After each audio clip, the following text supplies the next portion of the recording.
Hola, bienvenidos a otro programa de entrevistas con Mauricio. Muchísimas gracias a Alejandra Zorrilla por estar con nosotros, directora general y fundadora de Identidad y Desarrollo, una organización con conceptos muy interesantes sobre el turismo y el desarrollo turístico en las regiones. Gracias, Alejandra, por estar con nosotros. ¿Cómo estás? Gracias, Mauricio. Pues aquí feliz de estar contigo platicando sobre estos temas que siempre las preguntas nos hacen aprender, ¿no? Y repreguntarnos quiénes somos, para qué somos y tú, quién eres. Ok, muchísimas gracias.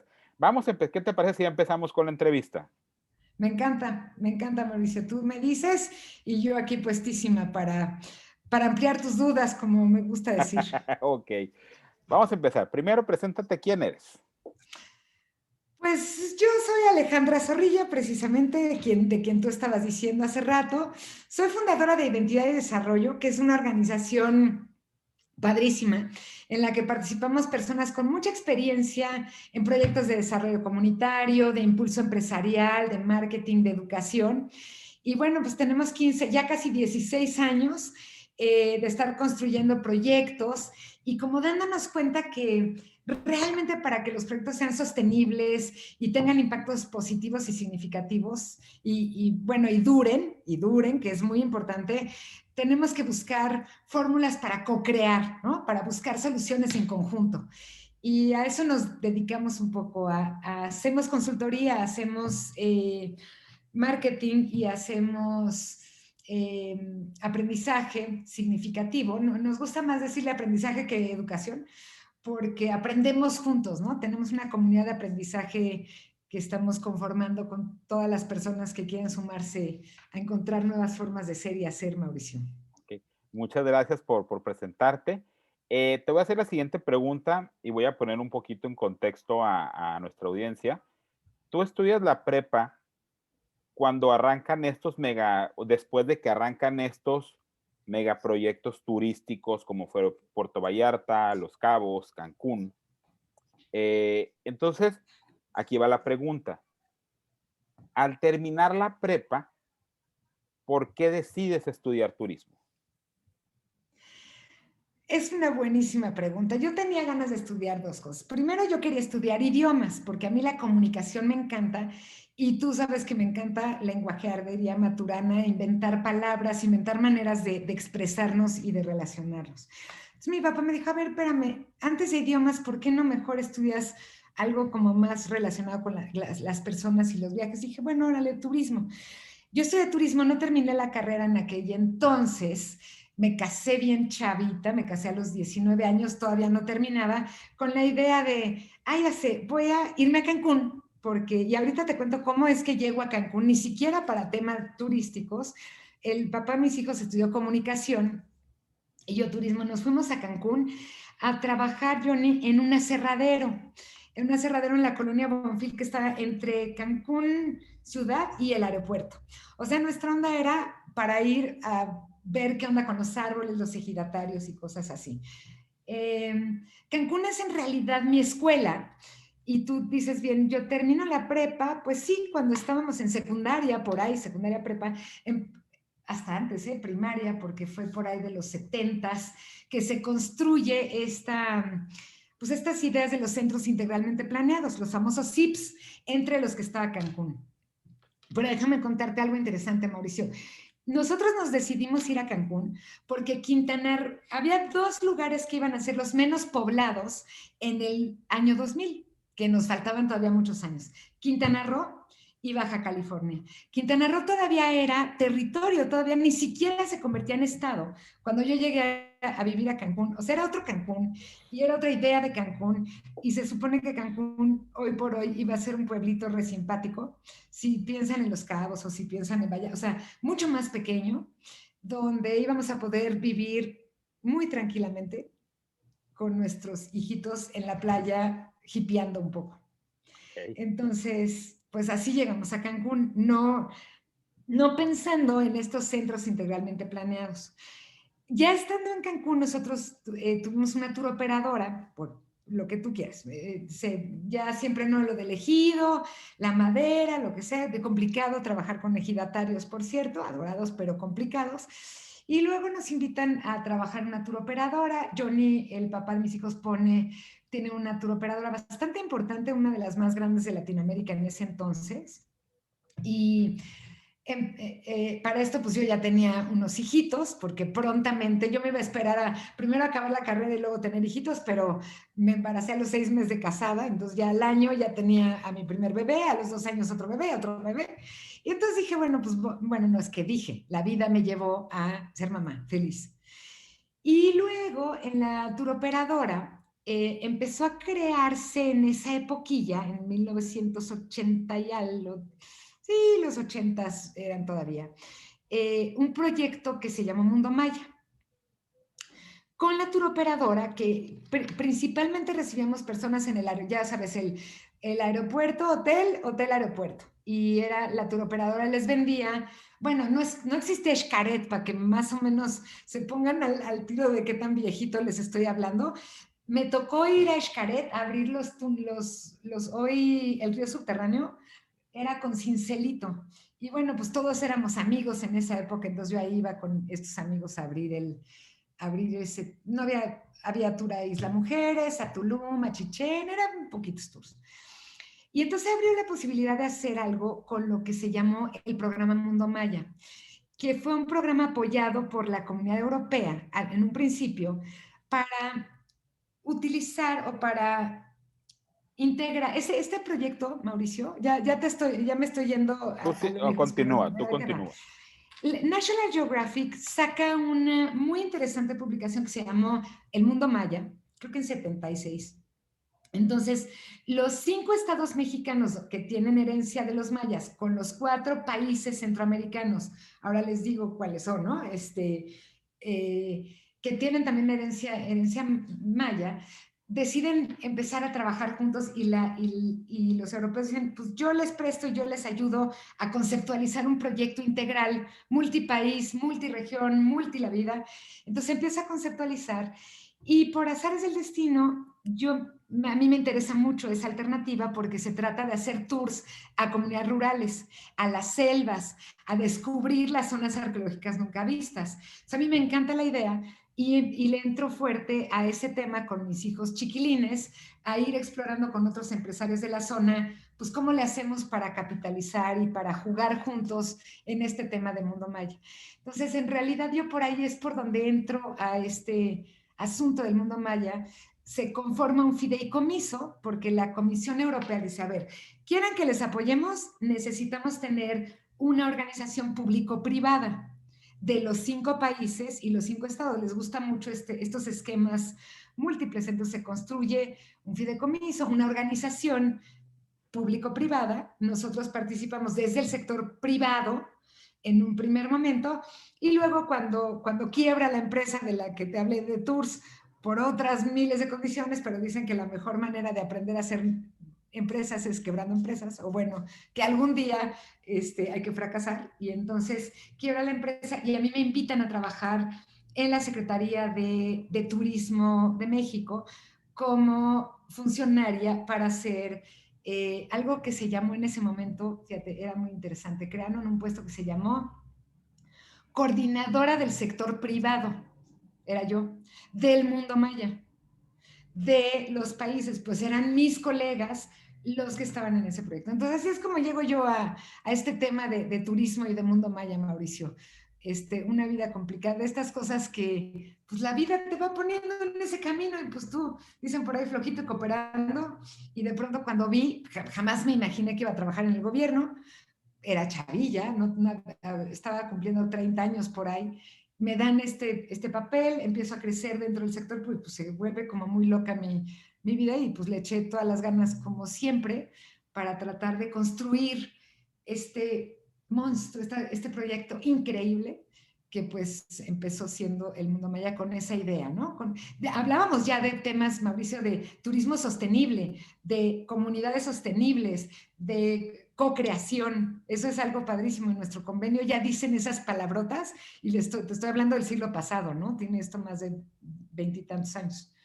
¿Y cuál fue tu principal aprendizaje en este proceso de trabajar desde el gobierno federal con la iniciativa privada? O sea, porque al final yo siempre he dicho que hasta que no estás dentro del gobierno, comprendes los engranajes complejos del gobierno y como persona y como profesional te cambia la perspectiva. O sea, ¿qué fue lo que tú aprendiste en ese andar? Muchísimo interesante lo que dices, Mauricio. Para empezar, te voy a decir cómo es que me contrataron. Cuando yo conocí a quien entonces fue mi jefe, Rodolfo Lobato, y cuando yo llegué de Cancún y él me dijo, Ale, no sé qué hacer con los empresarios. Un antropólogo muy entrón, muy padre, pero pues como antropólogo le costaba trabajo. Entonces me dijo, ¿qué hacemos con los empresarios? Yo le dije, pues yo pienso esto y lo otro. Rodolfo entonces me habló y me dijo, oye, ya estás en nómina. Y yo, ¿qué voy a hacer en el gobierno? Y yo, pues lo que me dijiste, coordinar a estas bestias privadas que quién sabe qué quieren hacer. Desde la parte antropológica, desde la parte arqueológica, desde la parte conservacionista que tiene mucho este proyecto, los empresarios ciertamente teníamos lenguajes un poco distintos. Entonces yo entré de por sí a un entorno, no todas las organizaciones de gobierno creo que tienen una visión tan sostenible como lo tuvo entonces Mundo Maya, un proyecto creado con una verdadera, desde mi punto de vista, pues con una mucha visión de hacer sustentabilidad tanto desde la parte social, ecológica y económica para aportarle a las comunidades de la región maya, pues cosas, vivir mejor para que destruyan menos la selva. Ese era un poquito las ideas, ¿no? Entonces, a mí me toca trabajar en el sector público y aprendí una cosa duro. Ustedes saben que desde el sector privado tú puedes hacer todo lo que no te está prohibido, ¿verdad? Jurídicamente, si no te está prohibido, te está permitido. Déjame decirte cómo es el sector público. Solamente puedes hacer lo que te está permitido, es decir, lo que tienes facultades para hacer. A ti te contratan, te dan un contratito y te dan una cosa que se llaman facultades.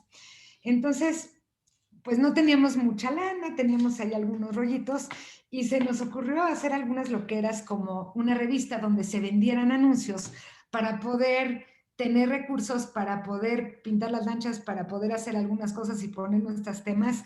Y adivina que luego de estar un rato en el sector público, tuvimos ahí algunos problemillas jurídicos porque resulta que es un delito, por ejemplo, es un delito recaudar a menos que seas Hacienda.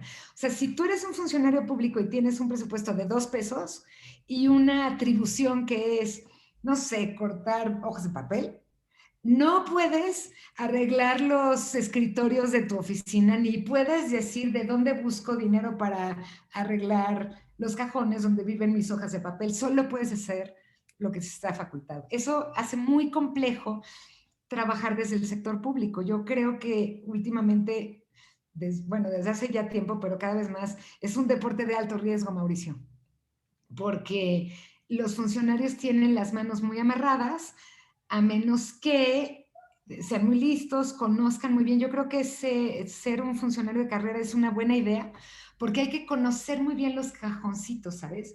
Y los por dónde podemos abrir rutas para facilitarle a los demás que hagan lo que tengan que hacer. Creo que desde el gobierno hay que facilitar, hay que coordinar, hay que ayudar a que cada los demás hagan. Y creo que a veces los ciudadanos queremos que los gobiernos hagan cosas y los gobiernos no están ahí para hacer cosas, están ahí para facilitar y coordinar cosas. Ese es mi aprendizaje desde el gobierno y hasta suspiré, mi Mauricio. No, y fíjate que como una manera de resumir lo que tú dijiste, el aprendizaje quedaría, si vas a trabajar en el sector público, pues apréndete muy bien tus atribuciones a través del marco legal. Y si vas a trabajar como persona privada con el sector público, apréndete también las atribuciones de ellos para que sepas qué pueden hacer y qué no ¿Y qué pueden no hacer. pueden hacer? Mira, Mauricio, nosotros, como decíamos, somos un despacho de consultoría. Yo siempre le digo a mis clientes, yo te voy a cuidar. O sea, esto no se puede. Entonces, la firma debe ir del lado izquierdo, punto y aparte. Hay muchas cosas que hay que tener muchísimo cuidado.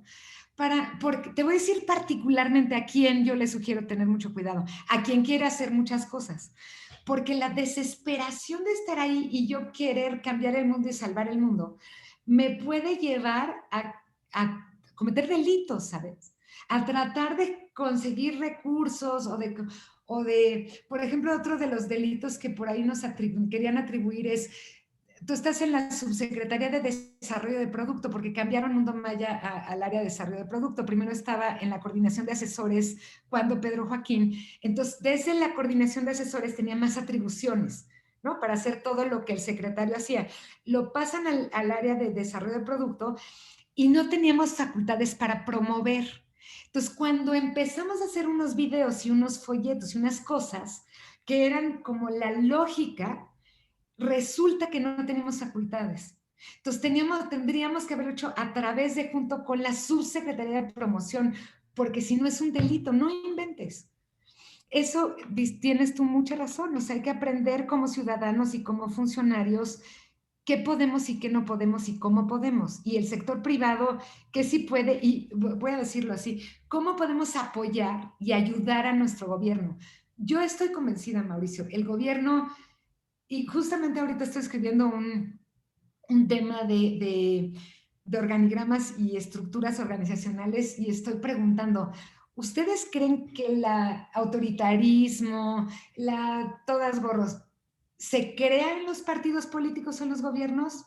Pues no, lo creamos desde la sociedad civil también, en nuestras familias y en nuestro diario vivir. Entonces, ¿cómo hacemos para generar estructuras de gobierno más democráticas, más flexibles, más listas y más innovadoras desde todos los sectores? Porque sí creo que no podemos seguir contratando gobiernos autocráticos, pero somos una sociedad autocrática, como es arriba es abajo. Entonces, ¿cómo le hacemos para darle la vuelta? Mauricio, el gobierno es nuestro empleado. Punto, that's it. Si yo contrato un mal empleado, ¿a quién le echo la culpa? Pues deberías de echar la culpa al que lo contrata, no al empleado. Punto, se acabó. ¿Sí? Entonces, creo que a veces decimos cosas en la sociedad civil. Cada vez que escucho a mis amigos y a mis familias que dicen, es que el gobierno hizo no sé qué. A ver, güey, dile al gobierno, señor dueño del gobierno, a ver, gobierno, pongámonos de acuerdo de este lado. No es la primera vez, Mauricio, yo no soy pro ni un gobierno ni post ningún otro gobierno, sí o no. No es la primera vez este gobierno que hace cosas que no nos gustan. Hombre, la vez pasada ya estábamos marchando para que se fuera ese presidente y desde que yo tengo uso de razón, los ciudadanos marchamos en contra del gobierno. Güey, es tu gobierno. ¿Cómo te explicas que los empleados de una fábrica marchen o que los dueños de una fábrica marchen en contra del director general? Los dueños de los lugares no marchan en contra de sus directivos, cambian a sus directivos. Pero hay una parte más importante, le dicen a sus directivos qué quieren que hagan. Si yo soy el dueño de identidad de desarrollo, pues yo contrato a las personas y les voy diciendo, quiero que hagas tales cosas.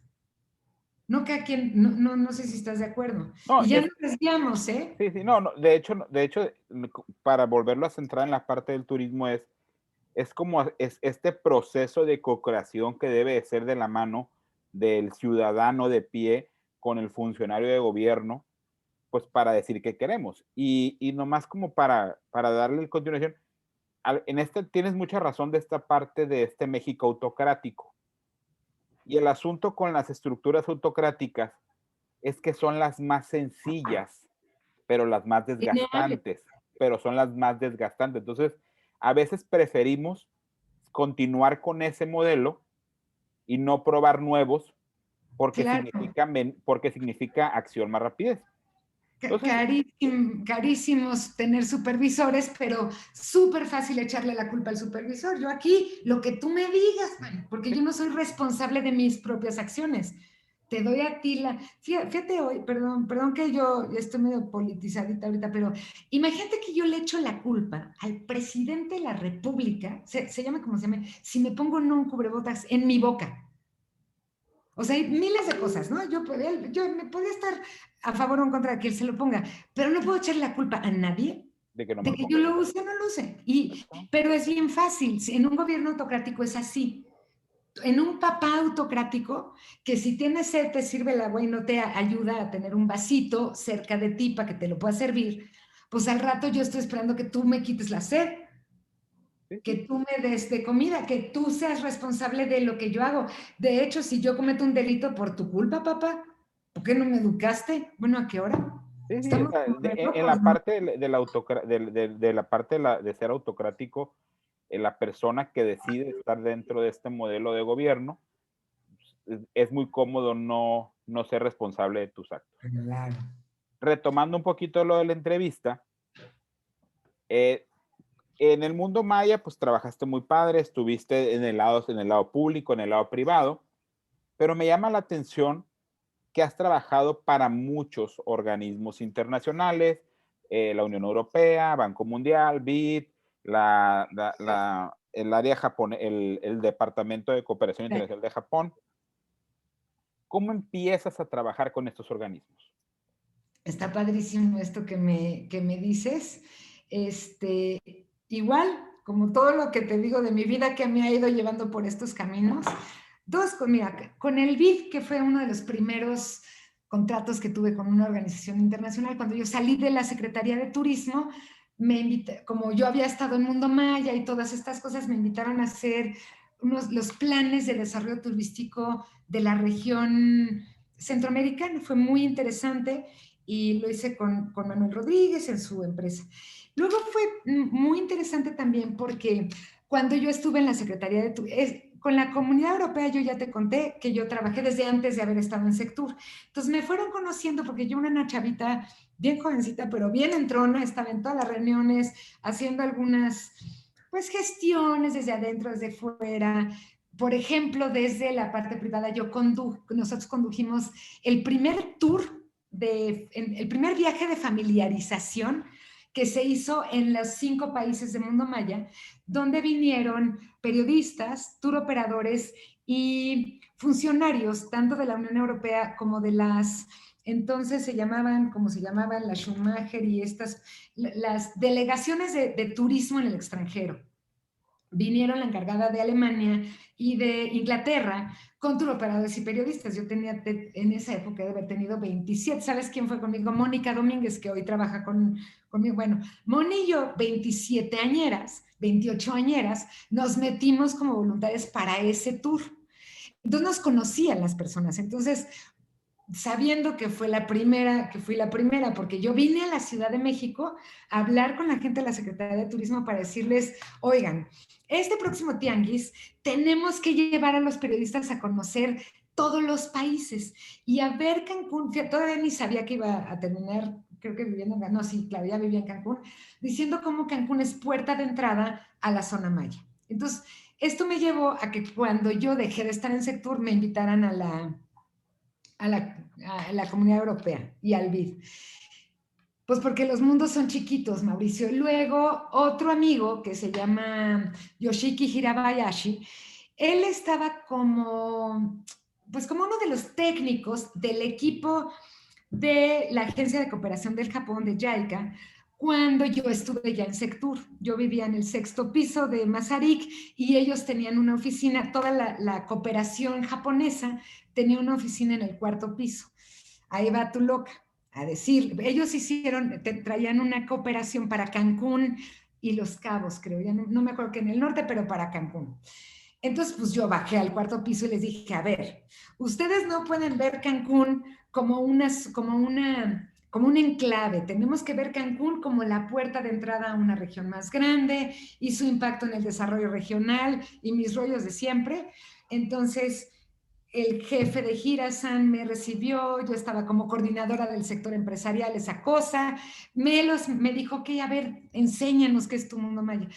Hablé con mis amiguitos de toda la región y mandé a Yoshiki Hirabayashi, mandé, es un decir, pues, porque me acusarían si supieran que yo ando mandando japoneses a ningún lado. Acuérdense que como funcionario público no tenía yo atribuciones, pero como loca sí las tenía. Entonces, conseguí que este cuate le dieran lo que necesitara de avión, de hotel, del para que se fuera a echar un rol por el mundo maya y supiera la importancia estratégica de Cancún en la región, porque su consultoría era para Cancún.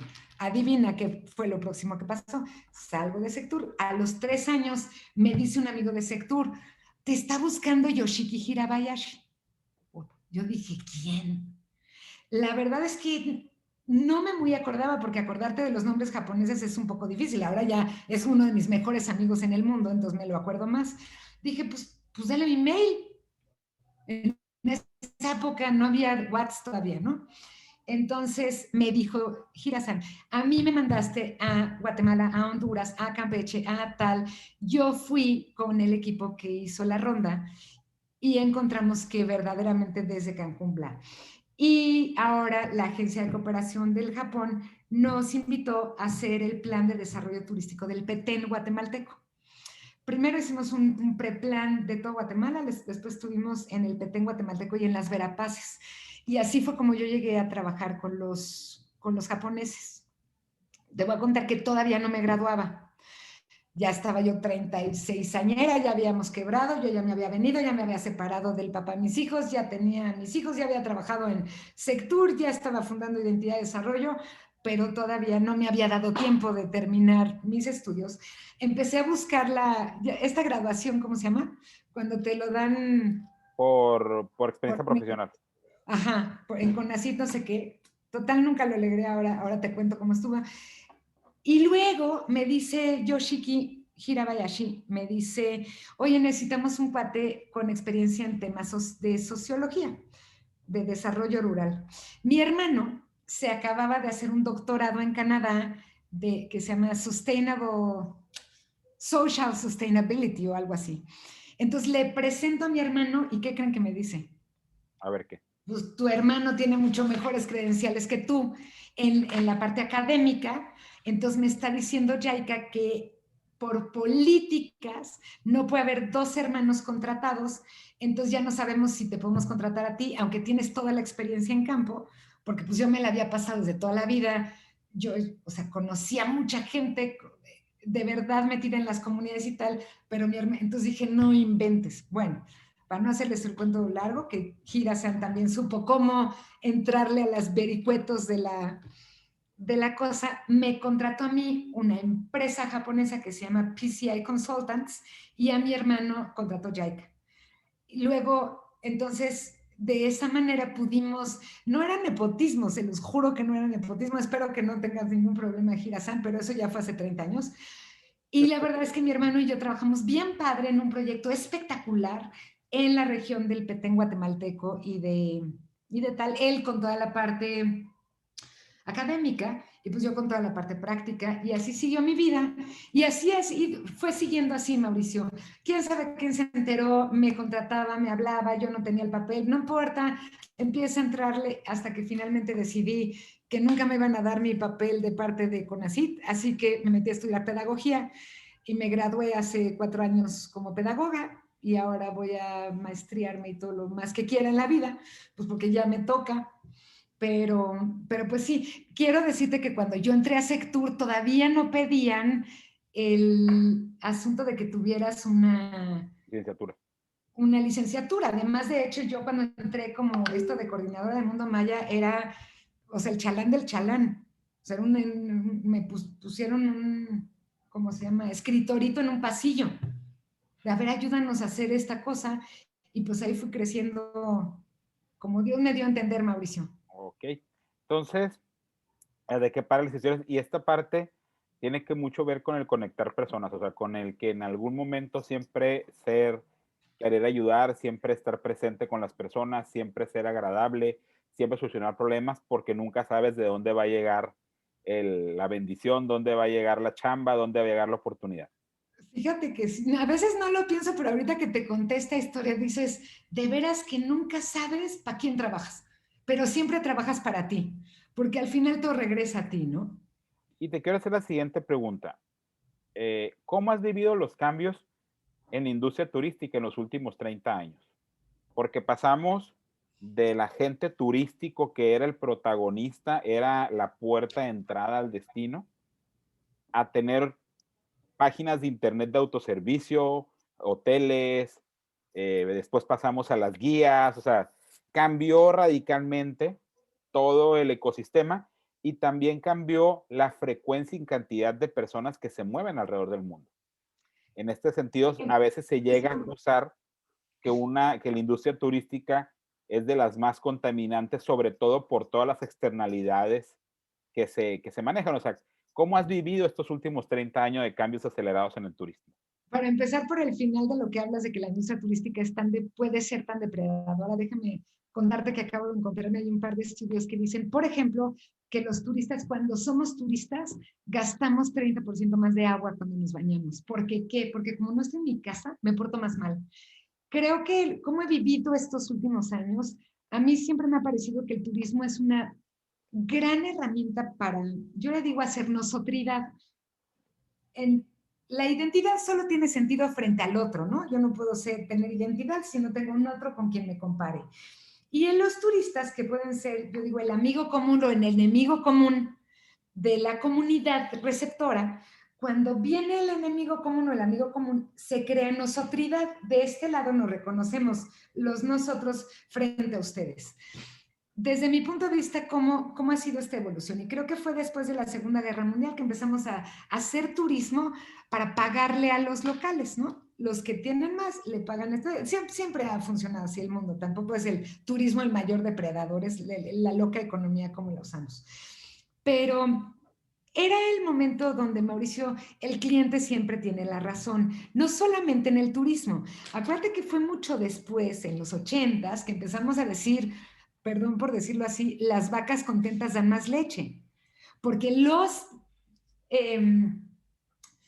trabajadores de todas las industrias eran vistos en la era industrial pues como parte de la máquina.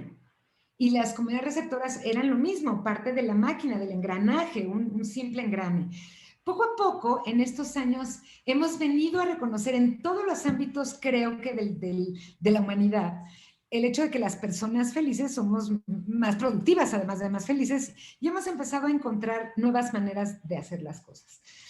Esto, entonces, desafortunadamente en América Latina, el modelo turístico que se instaló, yo creo que desde siempre, pero particularmente después de la Segunda Guerra Mundial, que se masifica el turismo, yo digo que está basada en un modelo que le llamo también un poco fuerte, sirviente-patrón, ¿no? Los patrones son los güeritos que vienen del norte con sus dólares y sus sombreritos, y los sirvientes somos los morenitos que estamos aquí. Y si tú ves, por ejemplo, la publicidad desde los países de América Latina, siempre vas a ver que es el güerito, perdón que lo diga, pero así lo veo, el que está recibiendo la piña colada y el morenito el que le está sirviendo agachado. Y esa es una forma de conceptualizar quién es el sirviente y quién es el patrón. Con este enfoque había sido medio gacho. Las comunidades receptoras estaban invisibles. Y de hecho el turismo se estudiaba siempre desde la perspectiva del turista. ¿Qué quiere el turista? ¿Qué necesita el turismo? ¿Qué quién sabe qué? Ustedes que trabajan, Mauricio, con el tema de género y el tema de inclusión, es exactamente lo mismo. Y yo lo he platicado mucho con, no sé si conozcas a Neidet Rodríguez. Con Ana Ivette, yo platico todos Claro los que la conozco, mucho la conozco. creo que la conoces más que yo. Y platicamos todos los días sobre la invisibilidad de los invisibles, ¿no? Ana está muy en la invisibilidad de las mujeres, por ejemplo. Yo estoy siempre de la invisibilidad de las comunidades receptoras, que tendrían que hacer lo que el turista quiere, que somos irrespetuosos frente a una comunidad que a lo mejor no le gusta que entres medio encuerado a su iglesia, pero ¿qué importa? Porque el que paga manda. Y entonces el que paga manda, que tú conoces muy bien en este aspecto paternalista, o como se llame, pues obviamente en el turismo también es igualito. Entonces, ¿qué está pasando? Entonces, el turismo playero, también acordándonos, a ver, ¿dónde se crea este modelo de turismo playero, no sé qué?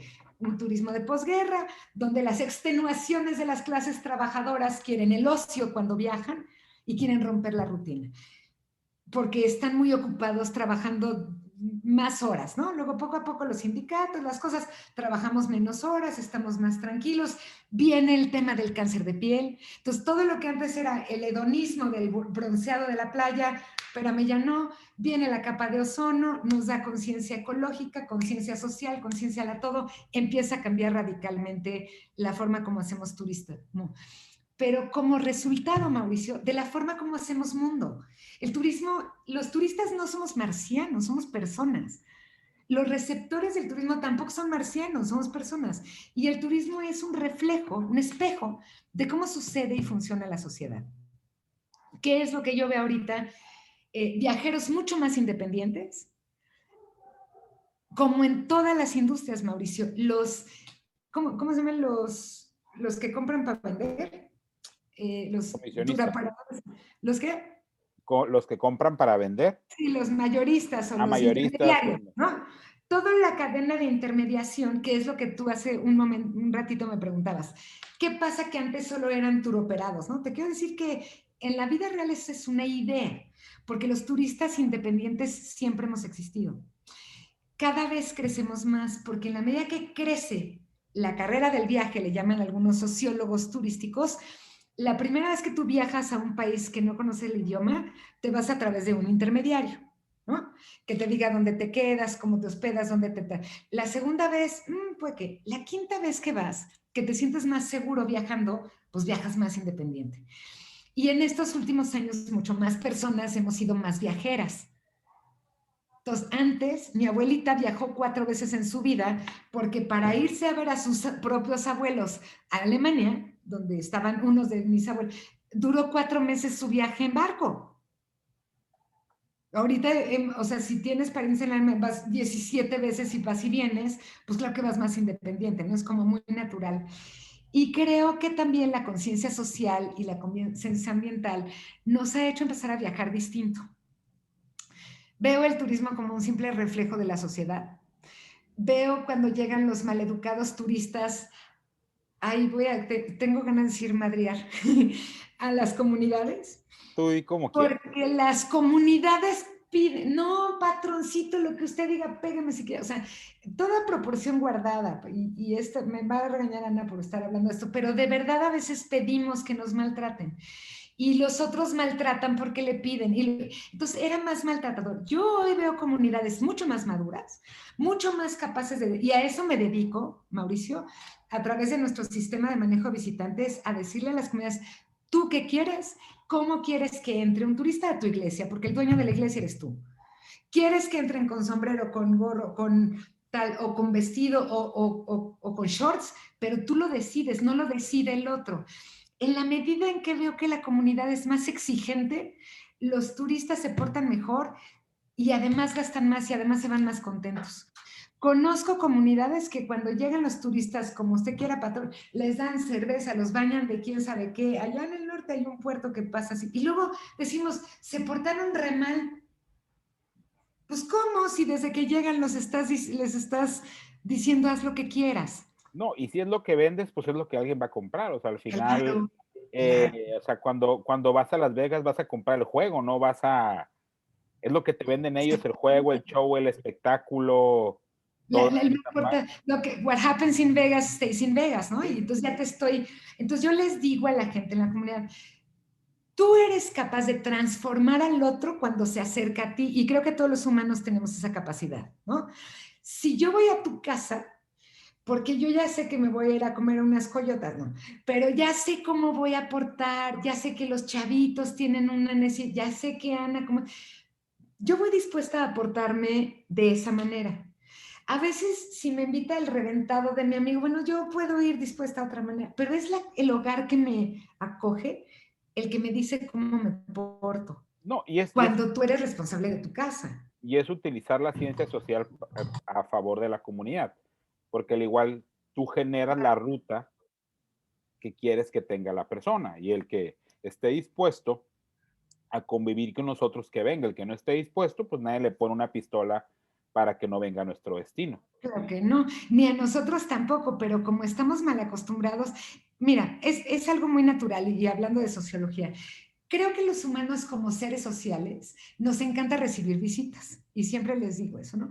Cuando tú vas a recibir una visita, como por instinto, Mauricio, ¿a poco no? Les digo, recoges los calcetines que andaban tirados por ahí de los niños, no sé qué, pones florecitas en la mesa, haces lindo tu nido, tu espacio, pensando que en nuestra animalidad, pones bonito tu nido de manera que este otro ser reconozca que vales la pena para ser parte de mi manada.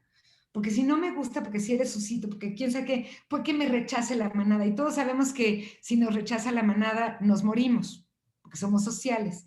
Entonces, este instinto de caerle bien a los que nos visitan, creo que se exacerba a veces. Oye, Entonces, está padre.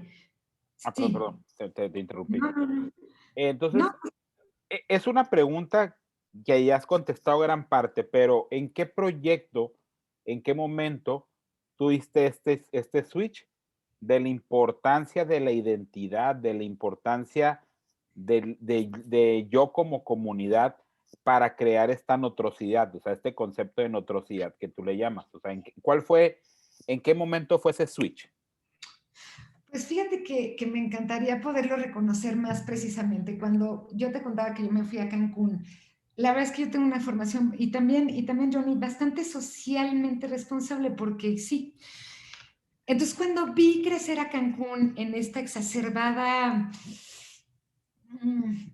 dicotomía urbana, las colonias amoladas y las zonas hoteleras con grandes, no sé si era la culpa del sobreviviente o cómo decírtelo, a mí me molestaba un poco y por eso empecé a trabajar en el asunto del mundo maya, siempre buscando que el turismo fuera una alternativa de hacer un nosotros compartido. A veces le echo la culpa a mi abuela, Mauricio, pensando que mi abuela ni siquiera sabía a qué me iba yo a dedicar cuando fuera grande. Cuando yo me casé, mi abuela me dijo, Ale, trata a tus hijos como si fueran visitas y a las visitas como si fueran tu familia. Y entonces yo dije, ¿cómo? Y precisamente mi abuela me dijo eso. Cuando vienen las visitas, las mamás ponen flores y los manteles más lindos. Y se les olvida que sus hijos, que su familia, es lo más importante para esa persona. Y a veces cuando vienen las visitas, permiten las familias, las mamás, que hagan lo que les dé la gana para caerles bien. Nunca que te pase eso. Entonces yo creo que de ahí me viene esta idea de cuando yo comparo y veo, Mauricio, voy a San Cristóbal de las Casas una vez, y perdón por acordarme del destino, perdón San Cristóbal, pero llego en un coche con placas del DF, me quiero estacionar frente al Palacio Municipal, hace muchos años, entonces ya ni están esos funcionarios. Y me dice la persona de autoridad del lugar que iba conmigo en mi coche, y me dice, puede estacionarse ahí donde dice no estacionarse, porque usted trae placas de turista y los turistas pueden hacer lo que se les da la gana. Yo dije, ¿por qué? Porque los turistas son ciudadanos de primera y los habitantes son ciudadanos de segunda. Entonces, siempre me dolió pensar que los habitantes de un lugar somos ciudadanos de segunda, porque no somos ciudadanos de segunda, somos ciudadanos de primera. Y por esta concepción sirviente patrón, Mauricio, que hay en nuestro sistema social, pareciera que habemos ciudadanos de primera y de segunda, y a mí no me gusta. Entonces me parece que el turismo es un buen reflejo de cómo podemos hacer un cambio social donde seamos los dueños de nuestro territorio. Y que viene al caso con lo primero que platicábamos, para tener un gobierno autocrático, güey, tengo que ser yo un irresponsable de no exigir lo que es mío, de no decir, turistas no se estacionen enfrente de mi casa, ¿hasta qué hora vamos a hacer?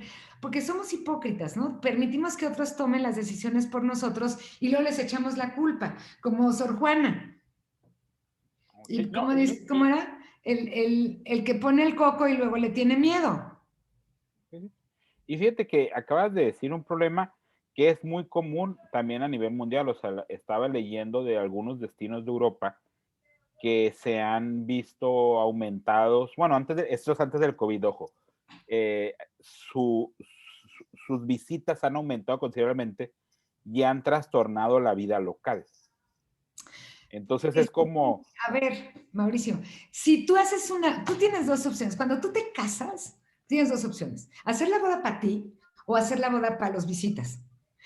Si tú ves las personas más autosuficientes y autogestoras, yo hago la boda para mí. La comida va a ser la que a mí me guste y voy a invitar a los demás a compartir mi espacio. Cuando yo no tengo una autoestima adecuada, yo ando haciendo cosas y fiestas para los demás. ¿No has visto señoras que hacen su fiesta de cumpleaños y terminan todo el tiempo en la cocina para servirle a todo el mundo a la hora de comer? A lo mejor les gusta mucho, bueno, cada quien le guste lo que le gusta, pero terminan no disfrutando su fiesta de cumpleaños estando exhaustos. Es una cultura. Yo digo mucho y tienes tu razón en esto, pero el Oktoberfest, por ejemplo, que es la fiesta esta de la cerveza alemana, está hecha para los alemanes y cuando los turistas vamos podemos o no disfrutarla. Los pasos españoles están hechos para los locales, no están hechos para los turistas. Tienes razón en que hay muchas comunidades, Barcelona es una de las primeras que empezó, la ciudadanía empezó a decir, ya no quiero turistas. Y si los tengo, los quiero de esta manera, porque me empezaron a saturar mis espacios públicos. Pero lo padre es que hay una ciudadanía que dice, no quiero. Y digo, hay muchas cosas ahí que suceden, las económicas, las cosas. Tampoco tiene la culpa el turismo, Mauricio, porque los teatros que cuestan 1,200 pesos ir a ver a Mali, pues ni modo, los que pueden entrar al teatro no son todos, son algunos. Entonces, tampoco el tema ¿cómo se, de las exclusiones, pues es culpa del turismo, es culpa de muchas cosas, pero sí hay espacios públicos en que se llenan de turistas y me los arrebatan a mi población. Entonces, ¿qué tendría que hacer? Pues decir, estas son las reglas de este espacio. Y tampoco es solo los turistas, Mauricio, también somos los habitantes locales, los que llenamos los espacios. El mundo está un poco saturado de... Te digo que los turistas no somos marcianos. No, no, y al final es una cuestión identitaria, es una cuestión local y es una cuestión de lo que quieres como comunidad, porque también cuando el turismo se presenta como esta oportunidad salvadora de localidades, pues se porta, es como de una forma de desesperación. Entonces, y a veces, no sé si sea el nombre, pero es como esta parte, tú vas a Disneylandia, tú vas a Disney World, vas a los Disney y ves una fachada de una historia que te quieren contar. Entonces, muchas veces tú quieres contar historias que no le corresponden a la comunidad, o sea, que no van de acuerdo a sus creencias, no van de acuerdo a sus vidas, y terminan esos proyectos en muchos sentidos, a veces terminan por fracasar porque no tomas en cuenta que es algo que ahorita voy a hablar en consultoría colaborativa, sino que tú tratas de imponer lo que desde el centro, usando teorías sociológicas, le impones a la periferia. Pues es que ahí está la autocracia. Es que yo sé lo que es bueno para el pueblo. Ustedes, bola de inútiles mensos, no saben ni qué quieren. Entonces, deja, yo te digo cómo te portas. Y no estoy diciendo solo en términos gubernamentales, en términos de hogares. Los papás dicen, yo sé lo que es bueno para ustedes, mi hijito, así que sentado, ¡ey! Mientras no nos podamos respetar en qué es bueno, quién sabe qué es bueno para mí, pues está un poco loco, ¿no? Que ¿Sí? tiene que ver con lo que tú dices de la consultoría colaborativa. Y ahora, ya pasamos por esta parte, tu parte privada primero, gobierno, delitos internacionales. ¿Cómo se da el nacimiento de identidad y desarrollo? Pues justamente aquí buscando, buscando no solamente que esta consultora fuera una persona, identidad de desarrollo siempre busqué y quiero aún, que pueda ser un grupo de personas con esta misma filosofía, con estas ganas de cambiar, porque llega un momento en la vida, Mauricio, que tú no puedes crecer para arriba, obvio, habemos que crecer para los lados, toda proporción guardada, juntos con otras personas. Y el tema de una consultoría colaborativa, antes y además de que sea colaborativa para con las personas con las que trabajamos, necesitamos un equipo multidisciplinario, porque para trabajar con la comunidad necesitas pues muchas disciplinas, muchos puntos de vista. Entonces se trató de ir juntando personas que tuviéramos una misma filosofía para poder que cuando nos tenemos el honor de que nos contraten para ayudar a las personas a salir de cierto... Siempre te contratan para cambiar las cosas, nadie te contrata para que las cosas sigan como estaban.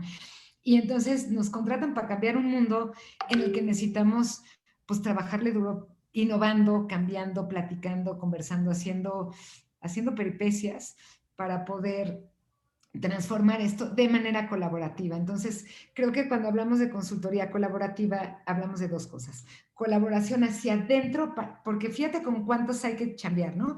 El que te contrata, que en este caso un gobierno, una institución internacional, alguien, te contrata para ayudar a una comunidad, estos beneficiarios.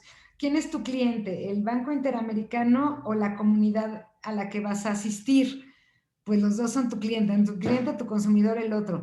¿Quién es más? Pues todos otros consultores y personas con los que tienes que trabajar para aportar a este cambio social. Entonces, creo que por ahí viene el tema colaborativo, con ya casi creo que estamos en momentos de cerrar, pero con un asunto muy importante que hemos aprendido en estos muchos años. Mauricio, cuando yo empecé a trabajar, a mí lo que más me gusta, como ya viste, es trabajar con las comunidades rurales, más que las urbanas, o con las comunidades pequeñas. También dentro de dentro de las ciudades hay comunidades, tribus. Me gusta la tribu, la identidad tribal, los pequeños grupos de personas, ¿no? Porque creo que siempre estamos partidos y desde lo chiquito podemos hacer grande. Cuando yo empecé a trabajar con comunidades rurales, yo dije, hay que fortalecer los liderazgos locales, porque cada comunidad tiene derecho a tener su líder de su propio destino, hay que fortalecer. Mauricio, yo llegué a las comunidades rurales y me empecé a dar cuenta que eran unos autócratas peores, que entonces hay el presidente de la cosa ejidal, que llegas y preguntas, no sé si han ido, pero muchas veces llegas a la junta y entonces les así, oigan, pues aquí los consultores dicen que el turismo nos va a sacar de pobres y ustedes son muy pobres. ¿Quieren turismo? Levanten la mano. Entonces yo decía, eso no es democracia ni planeación participativa, eso es manipulación participativa, que no es lo mismo. Me empiezo a dar cuenta que hay estos liderazgos que saben lo que es bueno para su pueblo, que son los que quieren hablar conmigo, que no permiten a los demás decir, esta boca es mía. Y que una cosa más complicada, cuando yo vengo a tratar de sentarme en la banca a preguntarle a las personas, ¿y tú qué quieres del turismo? ¿Qué crees que me dicen? No sé. A ver, yo sé. Pregúntale a mi comisariado ejidal, pregúntale a mi jefe, pregúntale al jefe del jefe. Entonces yo dije, entonces no es solo el jefe, no es el jefe, porque luego a mí me dio por decir, no, hay que derrumbar a los liderazgos locales porque son unos feos y no permiten. Y luego dije, no. Y no se sienta nadie, pero luego dije, pues con esos güeyes hay que arar. Hay que arar con esta ciudadanía, con estos gobiernos, con estos liderazgos, para poco a poco ir sembrando las preguntas adecuadas. Para poco a poco ir haciéndonos etridad, e ir haciendo esto que decíamos al principio del programa, corresponsabilidad. Porque no es nada más el que manda, sino el mandado, si se llamará, así se llamará, el mandón y el mandado. El dominado y el dominador. Y el dominador, y entonces es una sinergia que todavía no sé por dónde se rompe, más que platicándolo todos los días en una banca del parque, usando el turismo como pretexto para hablar de los sirvientes patrones, de quién tiene derecho a decidir por su iglesia, por su comunidad, por su calle, de por qué tenemos derecho a decidir y quiénes tenemos derecho a decidir de nuestro pueblo, de nuestra calle, de nuestra cultura, de nuestras fiestas patronales y de nuestras borracheras, ¿por qué no? No, ¿Quién tiene derecho? Y fíjate que ahorita que dices se nota en las comunidades, porque hay comunidades en las que vas y los locales no quieren hablar contigo como turista. Y hay localidades en las que los turistas, en las que los locales les pides una indicación, te cuentan historias sobre el lugar, te cuentan, o sea, se vive de forma diferente, o sea, se vive de otra perspectiva. La siguiente pregunta va. ¿Cuáles han sido los desafíos que te has enfrentado como directora general de Identidad y Desarrollo? Pues mira, una es la parte que no se me da, la parte más administrativa, fiscal, contable, luego soy un desastre y entonces hago desastres. Y luego la parte, no soy tan ordenada en esa parte, y luego una parte en la que yo quise, Mauricio, desde el principio de los tiempos de identidad, crear una empresa que fuera autorregulada, que tuviera, según yo, una especie de organigrama en red donde cada quien respondiera al que le sigue en el proceso y que los liderazgos fueran muy ¿qué? Pues como medio democráticos, voy a decirlo. No, todavía me falta, ¿no? Palabrota difícil de sostener y de definir, pero que fuera un poco autorregulado. La cosa no es tan fácil, por precisamente lo que decíamos, ¿no? Las personas necesitamos recibir instrucciones, necesitamos procesos muy claros, necesitamos recibir remuneración, o sea, muchas cosas. Entonces, lo que al principio pretendí que fuera como una cosa medio socialmente compartida y de todos y no sé qué, me ha resultado complejo. Ahora estoy buscando algo nuevo como una estructura circular, donde sí exista un liderazgo claro y unos procedimientos claros de parte de un equipo gestor que le ayude a la red a funcionar, porque no somos abejas, ¿sabes? Los humanos somos complejos bichos que, muy mal educados bichos, que nos metemos la pata, que estamos acostumbrados a jefear o ser jefeado, si me está viendo, me castiga, si no me vio, si me deprimí. Entonces, híjole, trabajar con personas, ser persona ya de por sí es complicado. Ahora, trabajar puras personas con estas ganas de cambiar, obvio, creo que cuando estamos queriendo transformar a los demás, es también porque nos queremos transformar a nosotros mismos, los identitarios, dice Orlando por ahí, dice Ana, los IDIT, somos personas que queremos cambiar. ¿Por qué qué? Pues porque el espejo, lo que vemos en el espejo no nos encanta. Por lo tanto, necesitamos ser cambiados nosotros, ¿no?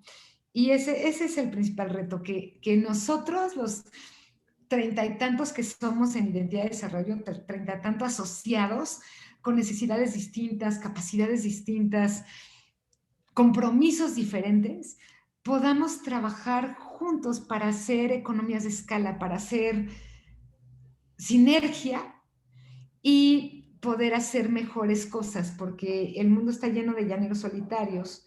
Tú y yo somos a veces, Ana, todos somos un poco llaneros solitarios. Creo que hemos perdido, o no sé si hemos perdido o nunca hemos tenido, la capacidad de trabajar en comunidad, no en equipo, en comunidad autogestiva, porque las comunidades que funcionan, que vemos hasta ahora, en realidad sí hay esos liderazgos autocratones, fíjate, no encuentro, he buscado muchas sociedades o comunidades que funcionen, pues que funcionen armónicamente, y lo encuentro en las hormigas y en las abejas. No, sí hay empresas, o sea, sí hay empresas con esos modelos.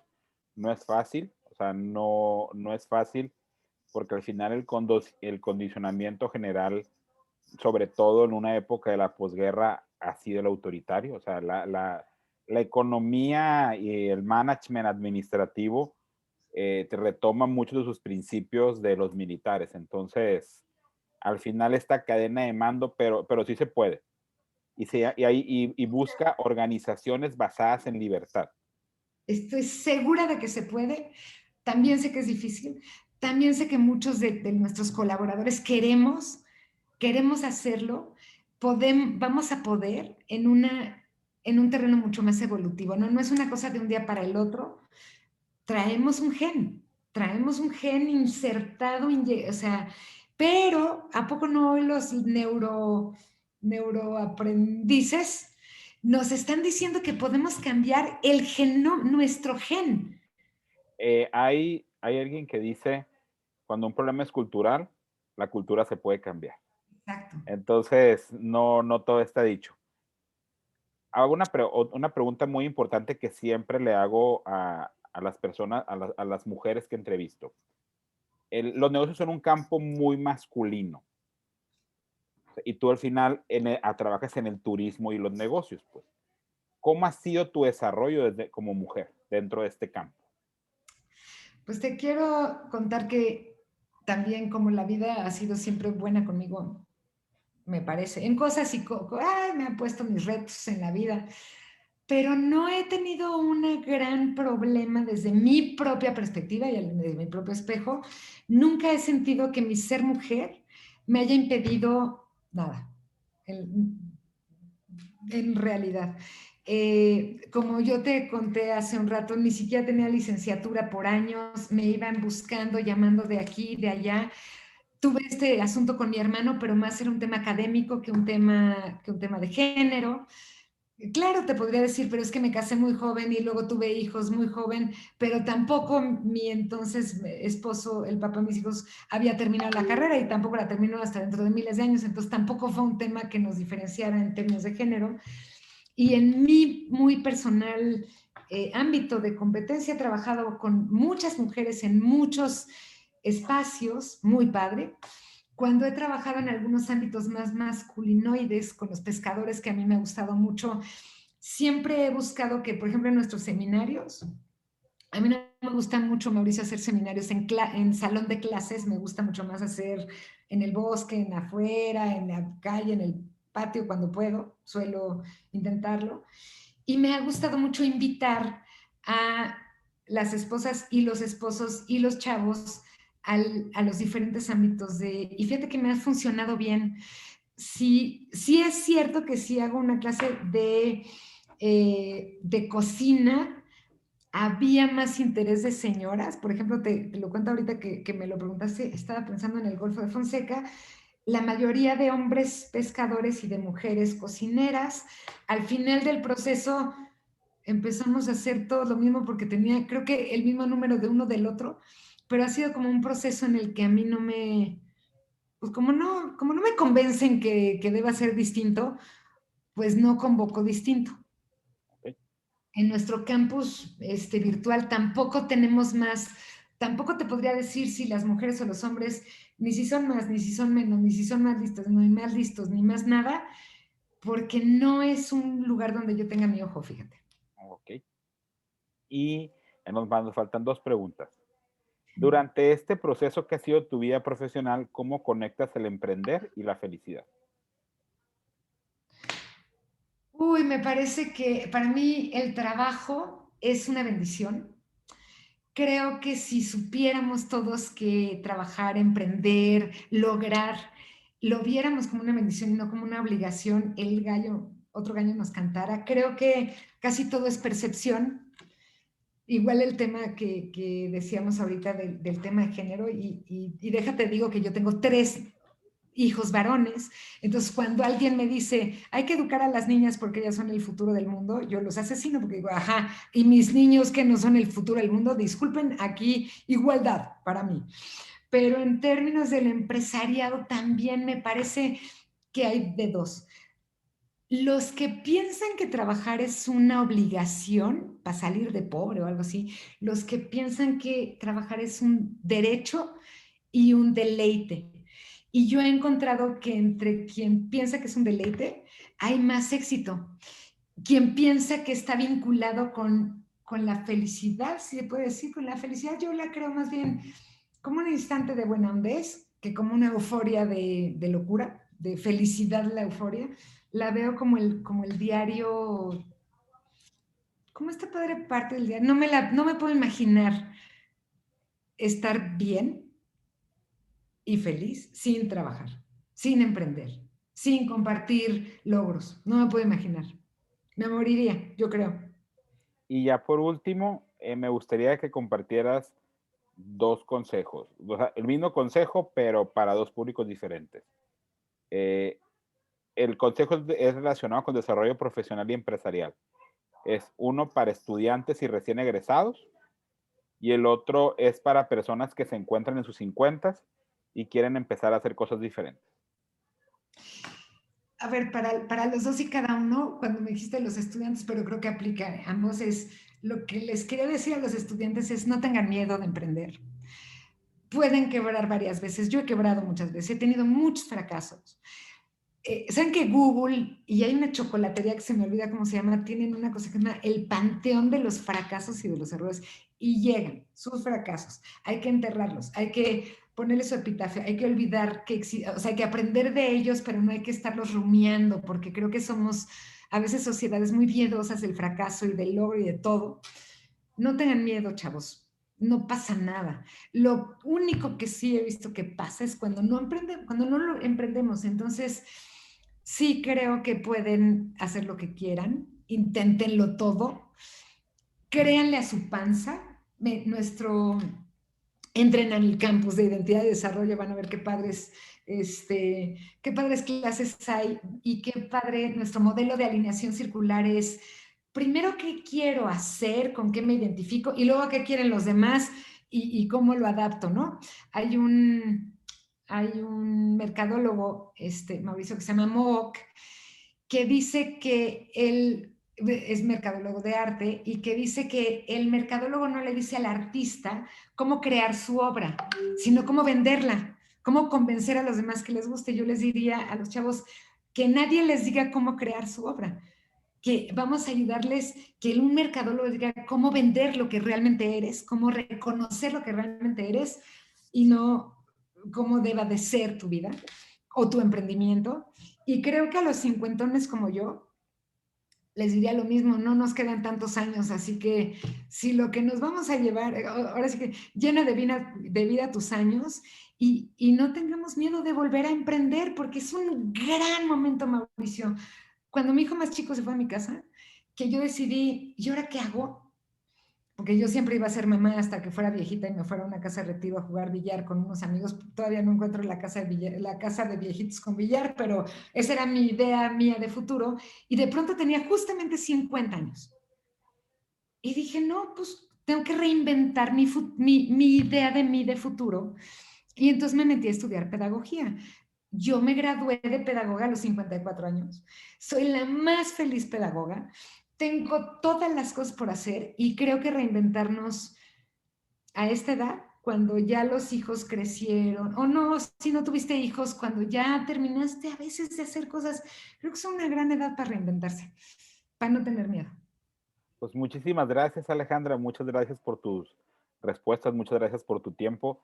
Ha sido una entrevista súper valiosa, llena de conocimiento útil y cosas para aprender y para seguir viviendo y aclarándonos muchas cosas sobre el turismo y cómo se debe hacer un turismo mucho más colaborativo y que va a generar mejores comunidades. Muchísimas gracias. Muchas gracias a ti, Mauricio. A todos, muchas gracias por estar aquí con Mauricio y hoy conmigo. Y